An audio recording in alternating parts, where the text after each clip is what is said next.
Council for February 17th. Please stand and join us in the Pledge of Allegiance. I Pledge allegiance to the flag of the United States of America and to the republic for which it stands, one nation, under God, indivisible, with liberty and justice for all.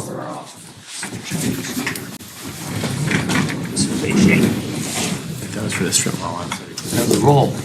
Belzak. Here. Gustafson. Here. Kenny. Here. Legansky. Here. Shower. Here. Stompanato. Here. Sullivan. Here. 7 present. We have a quorum. Takes us to questions and comments and announcements of a general nature. This is on our agenda for anyone who has anything to say to the city council that is not on our agenda tonight. Some issue that maybe you feel you'd like to address us on. If not, we'll move on. Approval of the minutes. We have 2 sets of minutes tonight. The first set of minutes, the Darien Park District Board of Commissioners and the City of Darien Committee of the Whole meeting, which took place on January 12, 2026. Motion to approve, Alderman Stompanato, second by Alderman Belzak. Any questions or comments regarding those minutes, excuse me? None, the roll. Stompanato. Aye. Belzak. Aye. Gustafson. Aye. Kenny. Aye. Legansky. Aye. Shower. Abstain. Sullivan. Aye. 6 ayes and 1 abstention. Those minutes have been approved. The next set of minutes are the February 2nd, 2026 City Council meeting. I need a motion to approve. Alderman Gustafson, second by Alderman Kenny. Again, any questions or comments? If none, the roll. Gustafson. Aye. Kenny. Aye. Legansky. Aye. Shower. Aye. Stompanato. Aye. Belzak. Abstain. Sullivan. Aye. 6 ayes and 1 abstain. The minutes have been approved. Takes us to receiving of communications. Do any of the aldermen have communications they'd like to share with the council? I've been having a constant communication with Mr. Serwick, I'm messing the name up, on Walden regarding lights going into his backyard from the neighbors across the park. We've talked to Ryan regarding ordinances and stuff, and it's really a hard thing to go through. You got anything you would like to share with that? I'll Dan? double check. I heard some rumblings about it, but I wasn't sure to what point. Sumail, I think it's the gentleman's name. And Okay. I'm not sure what the exact issue is, but if is it glare or is It's it glare, direct? it's glare, and it at one point, sometimes it's, he thought when he first approached me about it, to have the city do something, I encouraged him to go talk to neighbor, to, see if they can come up to some kind of agreement. And then for a while it was good, and then there was like a timer, I guess, but then now it's all through the night to get a motion sensor or something. The lights shine into the children's room and they can't sleep, so that's. All we could do is conduct a photometric study, and with that photometric study, obviously it's done at night, and we need the resident's permission, basically to enter his yard to determine whether or not it's above the photometric level. Okay, I'll check with Ryan, see what the status on that is. Get back to Alderman you. Gustafson?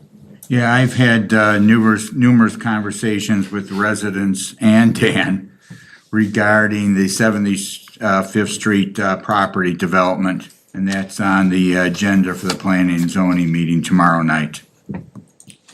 Okay. Yeah, just some of the issues that's Alderman Gustafson is worried about is the fence, for example. Correct me if I'm wrong, also Alderman, the fence that the residents do not want the fence there. Correct. Again, that's support that staff is gonna support, just so the city council recalls. We had a similar issue with the dentist on 75th Street and a prior resident. Again, it's a matter of policing, it is in the ordinance, so again, we'll let it run its process through the commission and the committee as well as city council. And I think some of the other issues were just the minor issues, spotlights shining at Yes, the back. spotlight shining in the back, Yeah, and again, that's something. to do with location of the photometrics. dumpster, to put the dumpster a little bit closer to the building, making sure that there's no work being done outside of the building, out into the parking lot, and those kind of general things. But the overall development, they're extreme, and I've explained this to them multiple times, they're extremely fortunate to have the type of development going in there because it's 8 to 5, no weekends. They have, and it's all in an enclosed building. They only have 6 to 7 employees working there. They have one dock door in the back that faces the homes, but they only have 5 or 6 deliveries per month that come out of that place. So it's a very low volume type of business that's there. So if you want something to live next to something, this is the thing to live next to. And I'm within 200 feet from the development also, so I'm real close to it. And Alderman Gustafson, just the other point was regulating the hours, 8 to 5. That's You're something right. that we can't do. That's what and they we're- do now. And I went over they have a facility over in Willowbrook. I went over there and talked to a couple of the people that work there. And yeah, they verified, it's only 8 to 5. Yeah, that's all I'm saying is we can't condition that. I mean, No, things no, change. I understand. Yes, And things could change. right. For those in the audience who might be wondering where this is at, if you're going down 75th Street, there's Darien Town Center 2, there's the Jimmy John's and the Massage Envy. Then there's a lot, and then there's Haroldson, the auto body shop. It's the lot that's in between the two of those that we're talking about. And he was a former business resident, he's a resident of Darien as well, and he had a former business on 83rd Street, but he outgrew it, and there was no space in Darien at the time, so he's looking forward to coming back in. Yeah, he personally will not be there. He's just had some major back surgery done, and I know how that is. I've had 2 major back surgeries. And he won't be there, but his general contractor and his wife are both going to be there at the meeting. And it's for tomorrow night, residents that are interested, it's Correct. across the way here at the police department, I believe it's Right. 7:00, correct, Eric? That's correct, 7 o'clock. Anything else? Anyone else? Thank you. All right, that takes us to the mayor's report. I have 2 proclamations tonight. And the first one I'm going to read is on Arbor Day. So I'll proceed with that. Whereas trees can reduce the erosion of our precious topsoil by wind and water, lowering our heating and cooling costs, moderate the temperature, clean the air, produce oxygen, and provide habitat for wildlife. Whereas trees are a renewable resource giving us paper, wood for our homes, fuel for our fires, and countless other wood products. Whereas trees in our city increase property values, enhance the economic vitality of business areas, and beautify our community. And whereas trees, wherever they are planted, are a source of joy and spiritual renewal. And whereas the City of Darien and Arbor Day Volunteer Group continue to produce continuous Arbor Day celebrations in the City of Darien, which have beautified our parks and parkways, remembering our loved ones, and educated our school children, promoting canopy cover.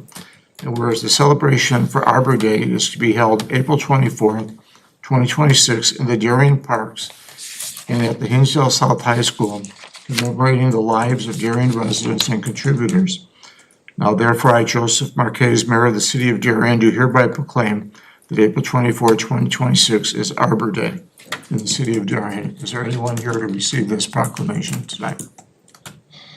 This may sound a bit early. I know it's April, but there's a reason why we do this tonight. Mr. Gombeck? Yes, this is all part of that grant process, so we're making sure that we follow the protocols that were assigned to us. So there's another presentation I will be presenting next city council meeting in regards to the tree inventory management. So that'll be coming up as a PowerPoint presentation. Next city council will be about 5-10 minutes, Okay. educational only. It's my honor to be able to read our proclamation honoring our 2026 It's a resolution. It's a resolution. resolution. Thank you, Joanne. 2026 Citizen of the Year. We're very fortunate in Darien to have outstanding individuals who give of themselves without looking for any kind of reward, and those are usually the people that we find receiving this kind of recognition. So tonight, we're very happy to be able to read a resolution honoring Deborah Ular as our 2026 Citizen of the Year. This is quite lengthy, so bear with me. Whereas Deborah and her husband George raised their family in Darien, they had 3 children, Rachel, Abigail, and Eric. They all attended District 61 schools. Whereas Deborah worked for District 61 as a teacher's aide, she was instrumental in coordinating the annual art fair, a district highlight event that was interrupted by COVID. And whereas the family has participated in the Darien Park District programs and were heavily involved in the Darien Youth Club, whereas Darien is not just where Deborah lives, is where she has poured her heart, her time, and her values into the fabric of the community. The extent of Deborah's activities go beyond the city, making her not only a shining star in Darien, but surrounding communities as well. Deborah is not only noted for the remarkable longevity of her volunteer service, but for her selfless, generous, and immediate response to any person or organization in need. She always focuses on improving the well-being and quality of life for others. Volunteering is not something Deborah seeks for recognition for. It is simply part of who she is. And whereas Deborah's volunteer service includes 10+ years with the Girl Scouts as a chaperone and adult volunteer for all activities, and 25 years with Meals on Wheels, delivering meals to the elderly and homebound residents, very often serving as the only vital point of human connection with the recipient. Deborah often brought her young children with her while delivering Meals on Wheels. In doing so, she modeled the importance of service and instilled these values in the next generation. And whereas since 2023, Deborah has been an active transportation provider for CARS, community-assisted rides for seniors. She has served as docent and greeter for more than 5 years with the Chicago Architectural Society Open House event. Deborah has assisted the American Cancer Society by providing transportation for seniors to and from medical appointments. As an employee at Mercy Hospital, she was a volunteer for more than 15 years by delivering food baskets to seniors during the Christmas season. And in conjunction with Syracuse University, she represented the university at local high schools on college nights. And whereas Deborah is and continues to be an active member of the Darien Women's Club, Deborah was an organizer and manager of the clothing resale event for 10 years, the signature community service for many years. Deborah's responsibilities included securing a location, coordinating vendors, scheduling volunteers, and managing finances. Her husband George and son Eric regularly assisted with labor-intensive setup and teardown of clothing racks. Unfortunately, COVID ended this tremendous service to the community. Deborah also headed up the club's environmental committee, promoting local environmental initiatives. She personally collects and delivers recyclable materials to local recycling centers. And whereas outside of Darien, Deborah volunteers at the Little Store at Burgess Square. She was assisted with shopping and store operations. She was a regular at Darien Fest, checking IDs and selling tickets in collaboration with the Darien Lions Club. In the last 2 years, Deborah participated in Darien's Trunk or Treat citywide event, decorating vehicles and distributing candy. We can thank her for volunteering for the IDOT Highway Cleanup Group, keeping roadways clean. This list showcases not only the remarkable diversity of Deborah's volunteer service, but also the extraordinary depth and longevity of her commitment. Whereas not fully captured in the list of volunteer roles is Deborah's readiness to step in whenever it needed to help. Deborah's volunteer work is deeply personal, giving her time to truly be seen as giving her time to many as she may be the only outside contact. Making people feel comfortable, truly seen as a rare gift. This unwavering compassion, combined with decades of dedicated service, has made profound and lasting difference in the well-being, dignity, and daily lives of countless individuals. Whereas through countless acts of kindness, both acknowledged and silent, Deborah has helped create a culture of care, generosity, and connection. Her spirit of service has strengthened the community and helped make Darien not just a nice place to live, but a place where people truly look out for one another. And whereas when Deborah finds time, she enjoys Darien Park District Zumba classes, company of her book club friends, and just walking the area. And whereas Deborah and George also enjoy traveling in northern Wisconsin, and whereas Deborah's service is profoundly personal, she gives her time face-to-face, one person at a time, offering presence, kindness, and dignity to those she serves. She willingly rearranges her life to honor the commitment she makes, always giving more than is asked, and doing so with genuine joy. Through her selflessness, consistency, and quiet leadership, Deborah has made a lasting difference in countless lives and has strengthened the very fabric of the Darien community. And whereas the heart of a volunteer is not measured in size, but by the depth of commitment to make a difference in the lives of others, whereas Deborah Eular's tireless commitment, efforts, and positive influence makes her an exemplary choice for this prestigious recognition. And whereas Deborah is and will continue to be one of the many shining stars in Darien, making Darien a nice place to live. Now therefore be it resolved by the City Council of the City of Darien, DuPage County, Illinois, that Deborah Eular be hereby designated the 2026 Citizen of the Year for the City of Darien in recognition of her many years of dedicated service to the City of Darien and its residents.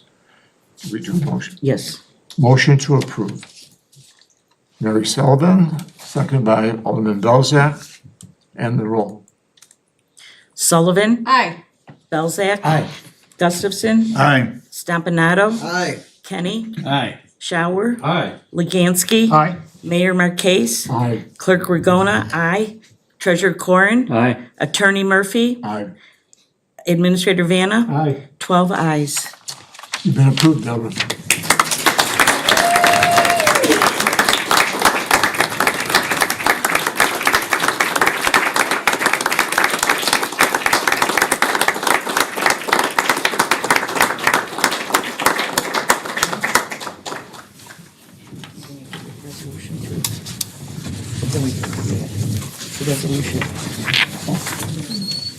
Deborah, I'm going to give you a couple of things tonight, which you're going to immediately give back to me. We saved this for your party. We got a picture right now. I'm the unofficial photographer of the City of Darien. I have a very high rating. This is the proclamation that I just read. You'll get this the night of your banquet. That was a long proclamation. Oh, believe me. Well, you've done a lot. You and Mr. Gombeck provided a lot of speaking time for me. But he gives me his agendas. This is your plaque. Okay. 1, 2, 3. 1, 2, 3. I'm going to do one this way. Awesome. Now let other people. Can I see it? You can see it. This will be given to you permanently. One more, look over here. Sorry.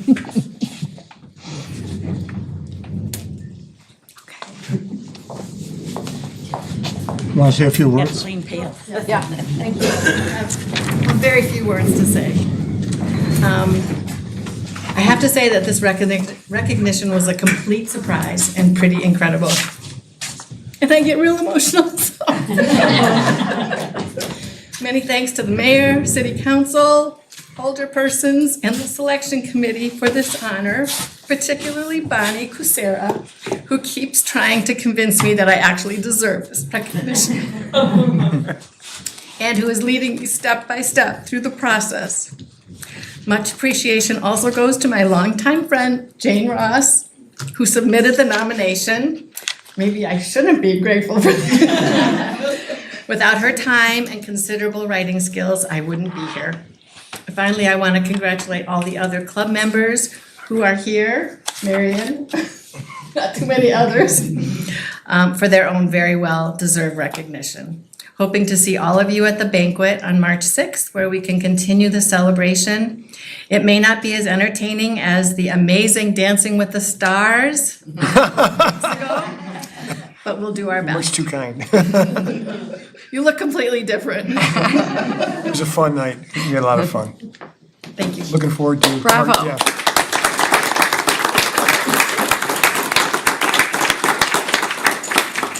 Several years ago, we added another component to our Citizen of the Year banquet.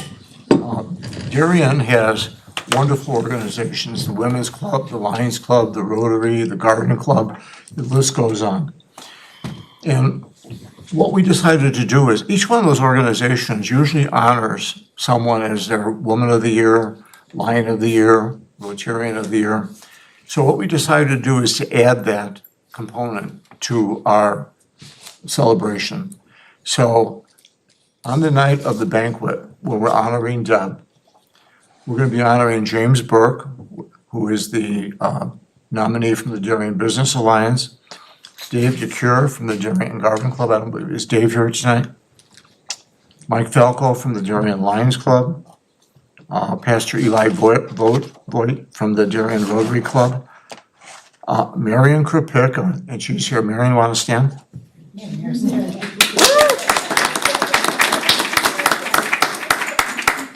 Mike Geringer from the Darien Youth Club. These are all people who were selected by their organizations as people who, during the course of the year, made outstanding contributions to their organization. You know, you go out in the hallway there and you look at those pictures, and there's 50-something people on the wall out there. A lot of them are founding fathers and mothers of the city of Darien. I have the privilege of chairing the committee that Bonnie runs back in 1989, 90, and 91. And I oftentimes look at the list and I see that was Ed Colby, Mickey Pankow, and Ira Brussoff. And I think about the contributions that they made to the city of Darien. Deb, you're part of that now. This is really quite an honor. And I don't know how many communities actually look for someone to recognize, but Darien appreciates the efforts made by its volunteer groups, and it especially appreciates people like yourself who give of themselves. You know, a lot of people who, when the committee goes to the House to tell you you won, you were their selection, a lot of them say, "Can I say no?" And we always say, "No, you can't say no." I also want to thank George, because you do what you do because you have a partner in life who works and encourages you at the same time. In a marriage, it takes two people to be successful, and I know that George is in order for you to do everything. And all I know, Deb, is I have a lot of styrofoam in the garage right now. And I told Kathy, bring it to Deb Euler's house. But many thanks to you, George, for your support, to your wife. Many thanks to the Women's Club for the support and acknowledgement of Marion as well as Deb as a Citizen of the Year. We appreciate that. So again, congratulations. So much.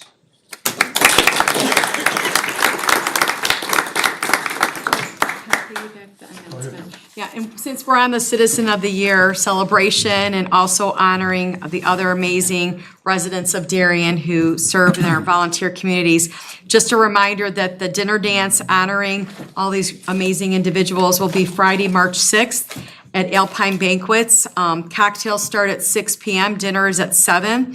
It is $52 a person, and it has a full 7-course family-style meal with 3 hours of open bar, music, and dancing, and lots of celebrating. Please make your reservations by contacting Diane at City Hall, 630-353-8102. It's really important that you specify your name and who else might be attending with you, and if there's individuals you want to be seated with. Cash and checks payable to the city of Darien can be used to secure your reservation. You can drop them off during business hours or put them in the drop box in the vestibule that is open. But please be sure to secure your reservation by Thursday, February 26th, and we look forward to an amazing evening at Alpine Banquet celebrating our citizens of Darien. Thank you, Mary. You're welcome. Well, We're gonna continue now with the rest of our meeting. If you guys would like to leave, you're welcome to. We'll give you a few minutes.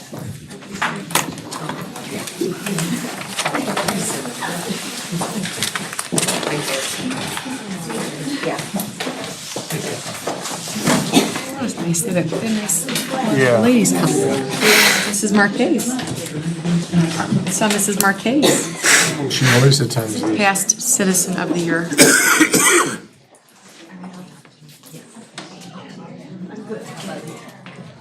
Okay, we'll continue with our city clerk's report. Joanne? No report this evening, Mayor.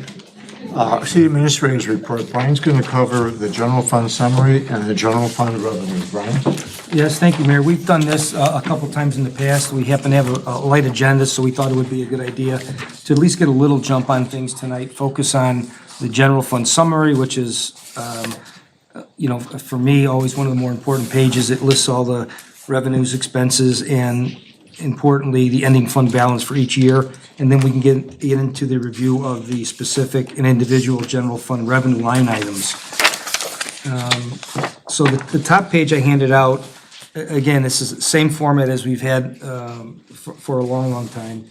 We look at the actual numbers in '25, what was budgeted this year, and where we think we'll end up. Obviously, every budget we've ever had, we don't end up exactly where we say we're gonna do. Something costs a little more, a little less, we might have a little better sales tax than we thought we would have or estimated.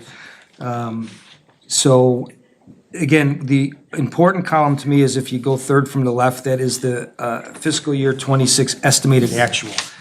That's where the staff has looked at all our expenses and all our revenues and made our best guess estimate of where we'll end up at the end of this fiscal year, just prior to May 1st. And you'll see the revenue, it did exceed the budget. Expenses were lower than we budgeted. And again, you'll see as we go through the budget, the expenses in the different departments, sometimes the expenditures are lower because we have to carry a project over also. I mean, we do a good job of keeping the expenses low, going to bid and getting things, but there are projects that just, we think will get done in the fiscal year and they won't, and they're carried over. And again, you'll see more of this. So at the bottom of that column, the ending fund balance is estimated to be about 6.5 million. And what I always shoot for in this fund is about 3 months ending balance of about 4.5 million. So when that balance is larger than that number, we have the ability then to work that into the next year's budget, and with the goal of transferring money to the capital projects. And that's the primary source of funding for our larger capital projects is excess surplus from this general fund summary. So going into the budget that we'll be proposing and talking about starting tomorrow, after revenues and expenses, we are thinking about 4.5 million, and that number carries out through the 3 years as part of the forecast. Again, that's, for me, this is one of the more important sheets. It certainly is not all the detail, but it gives the big picture of where we should end up. And as everybody knows, we have a 1-year budget and then we go out 2 years for estimates. I've always thought that that was a reasonable amount of time. There's no right or wrong. You can go out 5 years, 10 years, but the longer you go out for estimates, the less reliable it is. And I think the 3 years have worked well for us for a number of years that since that was instituted. I'd be happy to answer any questions on the general fund summary overview if you have any, or if any Mike comments or anybody else wants to add anything.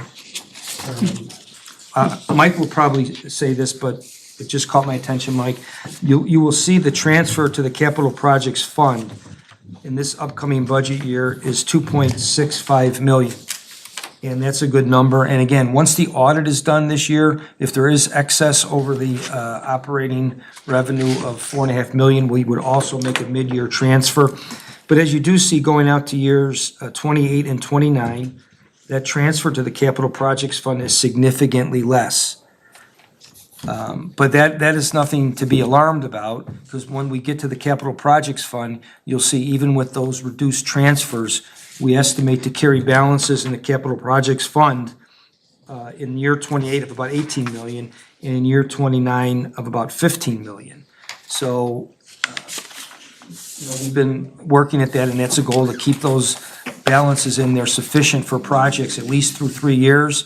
And with the fund balance at the end of 3 years at 15 million, that is a pretty good number, if should we end up exactly there, to fund another 3 years of capital projects. And again, it always hasn't looked that nice in the third year of the general fund.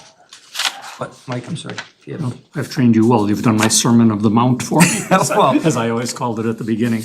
yes. No, I think you've done a good summary. I think you and your staff have Yes. put in a lot of effort into this, so I compliment you on all of that. The other thing that I think it's important to highlight, the numbers that you've put together do reflect no increase in the real estate taxes for all 3 years. So even these numbers are reflecting no real estate tax increase. The other thing that we've talked about individually a little bit is there are other sources of revenue if we need to generate other sources of revenue outside of the real estate tax area. So we're pretty comfortable with that and hope the residents also recognize that and appreciate that. I know when you get your tax bill, it's, oh my God, what has Darien done to me? If you look at the share of taxes from the city of Darien and compare them to everybody else's, ours have been flat. We haven't raised them since 2009, and we don't get any credit for that. A lot of the other taxing districts have raised them, and when you see your tax bill, I think it's important to notice that and sort of give kudos to what the staff here and the elected officials have been able to accomplish over a lot of years, and so I think that's important to recognize. There's a couple of little minor things. Can I add, just so I don't get lost in your comments? This particular year, and the council's aware that the tax levy and budget timeframes aren't really in sync. You have to levy taxes much earlier than the budget. So as part of this budget for this year, the council did levy additional money. But like last year, once we get into budget discussions, I anticipate there would be that tax abatement ordinance. And that's why that would bring that levy down to the 2.5. And in this budget, and I believe the one previous, we did show the actual increase in years 2 and 3 to meet the police pension fund.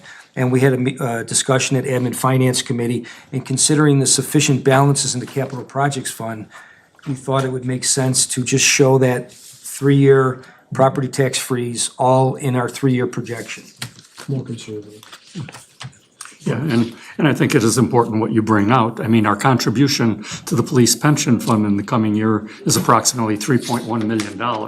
Yet the total real estate taxes we're projecting to collect are about $2.5 million, which means that we've got to take part of our other taxes, whether it's sales tax or other revenue that we're generating, and use those for our contribution. And that contribution's anticipated to go up because it does have to be 90% funded by 2040. So that number will continue increasing, but we've been pretty fortunate, I think, like you say, from good management. We've been able to stay on track and not have to raise any taxes or really anything else right now.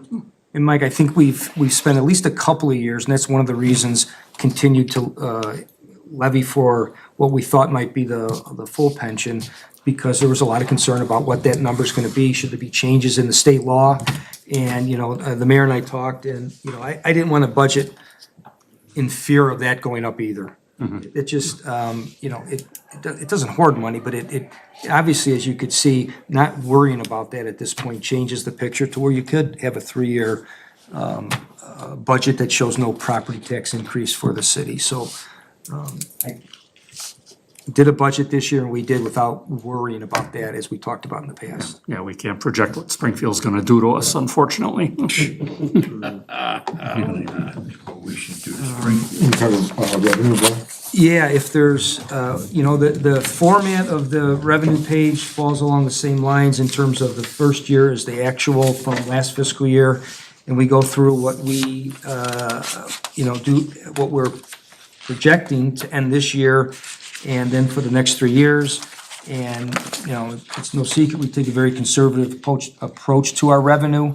We don't know what our sales tax is gonna be every month. We do pretty good at estimating, but certainly do not want to estimate high and find out we've had some short months. That's I think one of the reasons we are in the strong financial position we are, that we are able to transfer money every year when the audit is completed and finished, so that's been very helpful.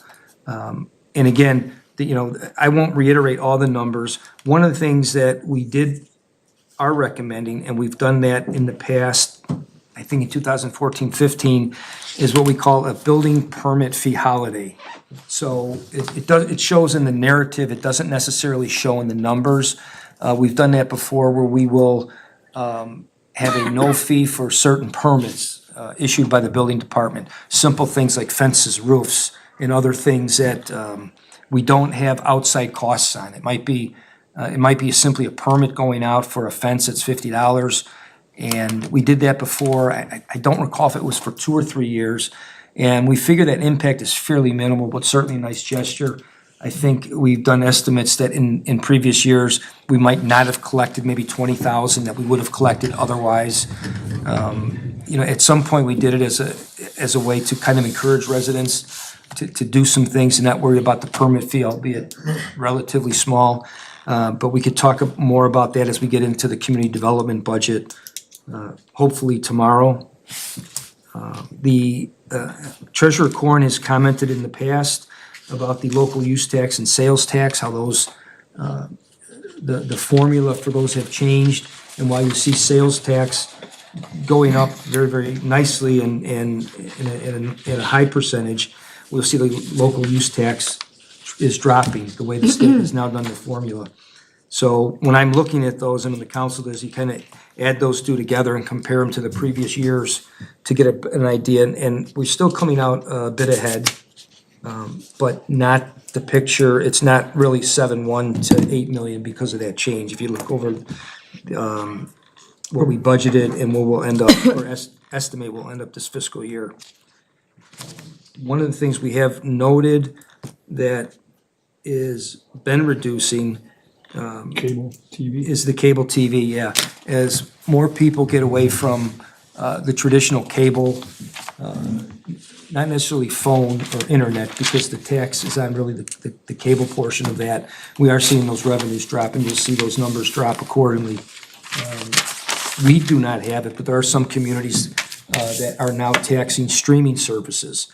So if you have cable and you're getting away from cable and have very basic or actually none, but you're streaming, the state allows municipalities to add, I believe it's up to 5% tax. We haven't not looked at that. We haven't calculated what that would mean.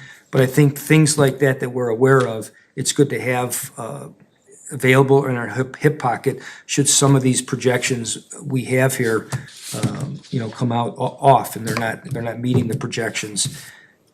Probably during COVID, that was probably the best example. We had a budget already, we had 3-year projects, and then COVID hit. So we actually had to take a year where we used to not do capital projects, and we had to really call an audible that year. So I don't anticipate that. Everything's very solid, but in case that were to happen, we've talked to the admin finance committee about maybe alternatives, just so they're out there. But again, we have not planned for any of those. The council's aware we did talk about a tax on our storage facilities. There's a storage unit tax that's available to municipalities. Not every town has it. Some in our neighborhood have it. And it would generate maybe $150,000 a year between our two facilities. And we've met on that a couple of times. And where we're at today is the admin finance committee concluded, and along with the staff and mayor, that we are looking to work with SureGuard Storage, and they have come up with a plan where they would install kind of a battery facility that will generate electrical power into the grid. It recharges at night, and there will be a surplus. There will be a benefit to that, and it'll make a little amount of money. And we have a review of that we'll bring back to the council. First couple of years is probably 20,000. It's estimated that going up to 40 every year. So what we're thinking of, it's obviously a very good environmental project to do and work on with one of our business partners. We would forego that tax, and in lieu of that, we would get the revenue from this facility that they're looking to build with us. We don't have that agreement in writing yet, but we have talked about it with them as recently as last week. And they're really very excited as we are to come up with an agreement like that. That really is a win-win for both parties. And Mayor Marquez has been attending some more seminars and discussions lately on those types of facilities. And we'll see more of those, I think, over time. Would something like that be available for the second storage facility also? Okay. Well, we don't know, Mike. One of the storage facilities has been more active in meeting with us. And they have actually done a study to where they'll show how that would fit on their property. Right. I have not yet talked to the other facility yet and have not even looked at that property. Because in theory, that could be any property. It doesn't have to be specifically I'm just saying storage. though, we're working with this owner because he's saying this in lieu of that additional tax.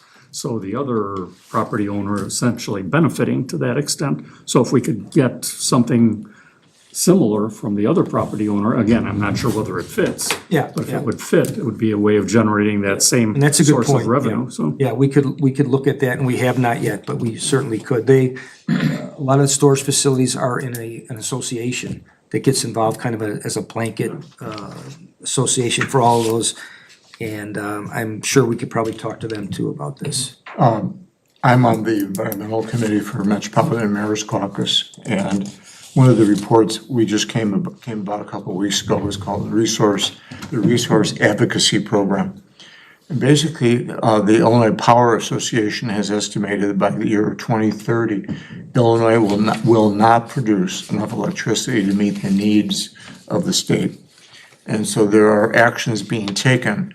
And it was interesting because Brian and I had already gone to Brian and said, I'd really like to do this project with Sureguard, in terms of the battery thing. And in the course of that meeting, Edith Macra, who is the environmental guru, brought up that one of the ways we're going to have to meet the resource adequacy need is to have programs like this where we're putting electricity back into the grid. And I mentioned to her that we're thinking of this in Darien, and she knew all about these programs. So obviously, this is something that's not new, it's out there. And communities are talking about doing it. It's just that we have an entity in Darien that's willing to work with us on it. And I like that aspect of it because I know one of the other aspects they were looking at was having us do it on their property. And that I do not like. I don't think we as a city should be getting involved in that business. I think it's a great idea to let them manage it, set it up, and we benefit, they benefit. It's a win-win. Yeah, that was the first discussion point that we would do that, and we've gotten away from that, as you mentioned.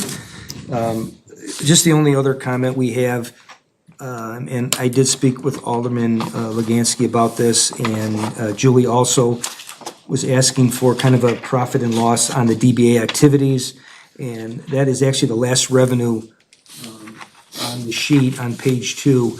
And I have in there now estimated about 60,000.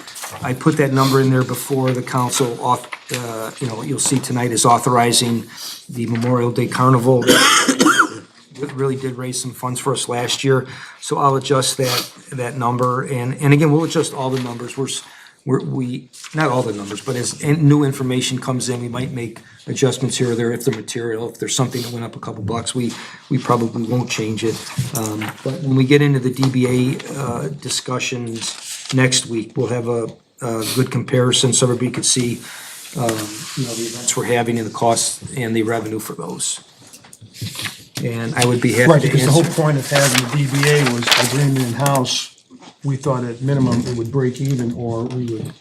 We did when That was always the. Yeah, when that came in-house, we looked at that. Now, there's certain events like the concert series, that's not a break even, that's just something we're throwing for the community. But there are other things that make up revenue that hopefully will cover most of those events. And I would be happy to answer any questions on the revenue if you have them, and if you don't have any tonight, you can call me or send me emails. Yes, sir. Hey, Brian, so, on a couple, like the business licenses, if you look at like actual between 24 and 25, is that just like a timing issue, you think, where Yep. 24 was just lower Yeah. and, but we average about the same? I mean, We is that- started a new computer system for business license that year, and the timing was off on that a little bit, because it's been pretty consistent. Right, and then with the cable TV going down, pretty steadily over the last couple of years, this, storage thing might be a good way to, offset what we're gonna be seeing in terms of a decrease with that each year. I would think that's gonna Yeah. continue to go down. Well, whether it's 20 or 40, that would go into our general fund, and it would go in, probably, it's a small enough that we would put under miscellaneous Right. revenue, and we would get that every year, and it'd just be part of the pie. Right, and then like on line 30, is it the same thing in terms of the engineering fees? Where super low in 24, but then really big in 25? Did something change, or is that just a timing No, thing as well? we have a couple different engineering fees. One is engineering fees in the revenue side that are reimbursable. So if we have a project going on and we have an expense with our engineer, Christopher Burke, and we get that reimbursed. So that is just dependent on, I guess, developments or reviews, things like that. And as we get to Dan's budget and community development, Right. you'll see we have a couple line items on expenses, and one is for the reimbursables, and the other is for expenses that are our expenses, like stormwater issues and that. Yeah, and then we talked today too, like on the drug forfeiture receipts. I mean, it's tough that all the hard work our men do and women in the police department, that we've seen $99 back because of the slowness of the process, I was told, in terms of the court systems, and Yeah, it has to go back to the state before we actually get the money back. yeah, there's the chief, I mean, Chief Thomas. do we know how much we're actually owed compared to what we're actually getting? Is that, I'll let the chief address that, but there are also a few different, there's state funds, feds, but. Using the state forfeiture funds, those we had exhausted for a while, now we've built those back up, but very few times do we do any kind of state seizure. The work involved and the money you get out of it's just not worth it for the most part. Federal forfeitures, a lot of those are in arrears. I think there's a 2015 case, there's quite a few from 2019, and then they get more as you go further along. So the cases are being made. The court system's running very slow to get those monies that have been seized as a forfeited. And chief, looking out, do we know like how much we'll get over the next couple of years, or that we should get? There's no breakdown of that yet? Well, there never would be, because until it goes to court and somebody makes a decision that there's $1 million that was seized, and Chicago's gonna get 50%, the DA is gonna be 12%, Darien's gonna get 6%. The next case, it's gonna be totally different breakdown. It would be impossible to figure But out. once we do know a case, what's the time lag then to get that money? Is it, Once it's been forfeited by the court, yeah, it's within a month. okay. Julie did indicate that there's quite a bit out there potentially. Oh, yeah. You said you don't know when you're gonna get it. The other thing, Jerry, just so you know, we're restricted in the use of those funds too. Correct. Generally. yeah, I know that part, yeah, thank you, but, I mean, it's nice to see the year before 51 grand and $99, it's like a slap in the face. We spend a lot of money, so the federal forfeiture funds are probably down to about $7,000. But we bought all the body worn cameras, all the tasers, all the license plate recognition, the drones, cars. We bought a ton of stuff from those funds. So when you buy it from there, saves the having to budget for it, those type of things.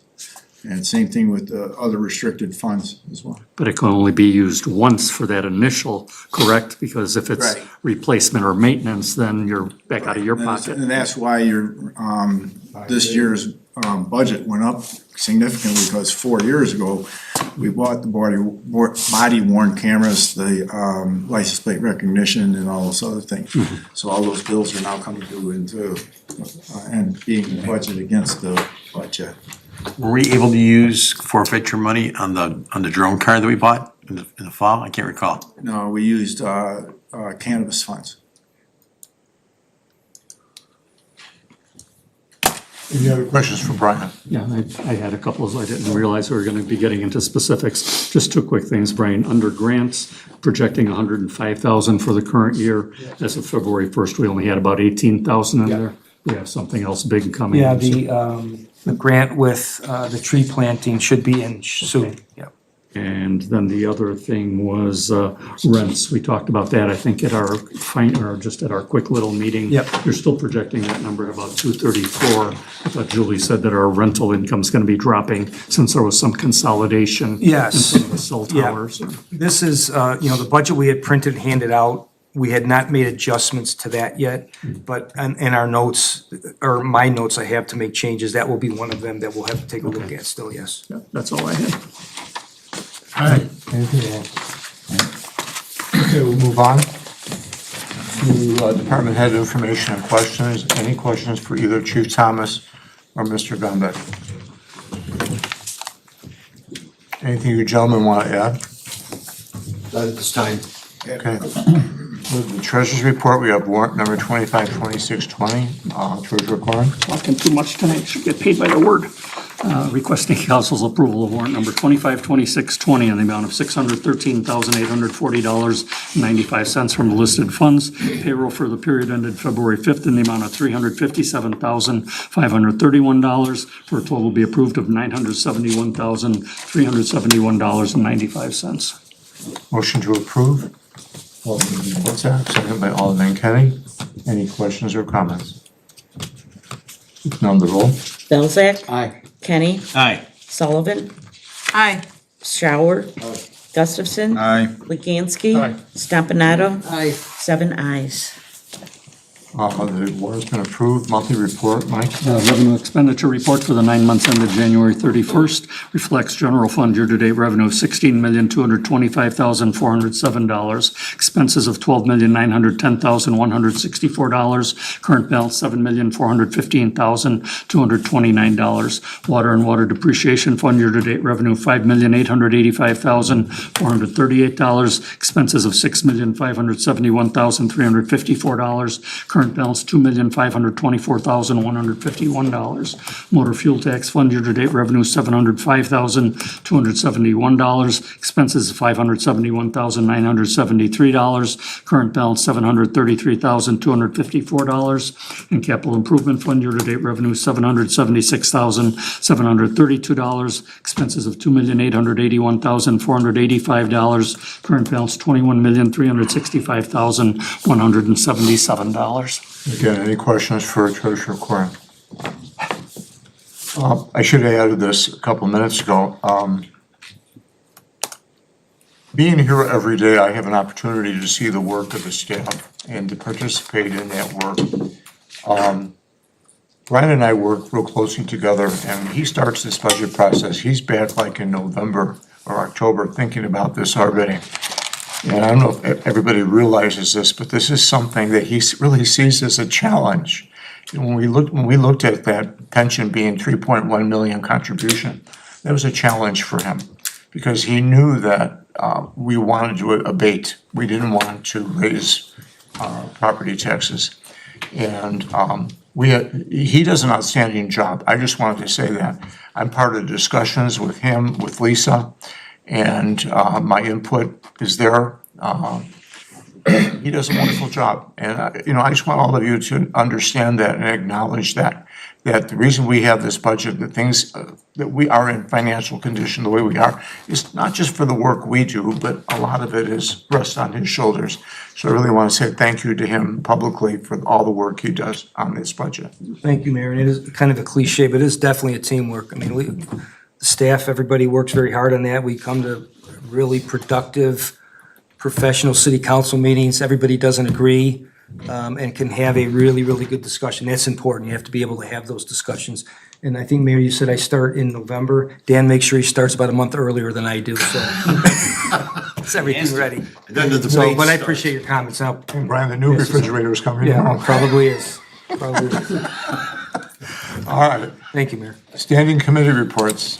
Chairman, have anything? Alderman Belzak. Thank you, Mr. Mayor. The next Municipal Services Committee meeting will be next Monday, February the 23rd at 6 PM in council chambers. Thank you. Alderman Kenny? Hey, Mr. Mayor, and I am gonna go back to communications earlier today. Like I said, I screwed up the name. Solomon, and I'll let Diane Noverini, and he lives on Emerson. The lights are shining in through from Walden. That's taking care of that. Police committee met this evening. and we passed the minutes, vote on the minutes for December 15th, 2015. They're over to the clerk's office. We meet again on Monday, March 16th, 6 o'clock, across the street in the police training room, pending agenda items. Mary? Thank you. Just a reminder that the Administrative Finance Committee of the Whole, which is the entire city council, as we often refer to it as the budget meetings for fiscal year 2027, will start tomorrow evening, Wednesday, February 17th, in council chambers at 6:30, followed by a second meeting on Wednesday, February 25th, in council chambers at 6:30. If further discussion and conversation needs to happen, we will be doing that during the Monday, March 2nd city council meeting. And if needed, which I do not anticipate it being needed, Wednesday, March 4th would be the final meeting, because then a final draft distributed to the council and made public on our website would be by Friday, March 27th, with a public hearing and the city council approving a budget on Monday, April 6th. Thank you, Mary.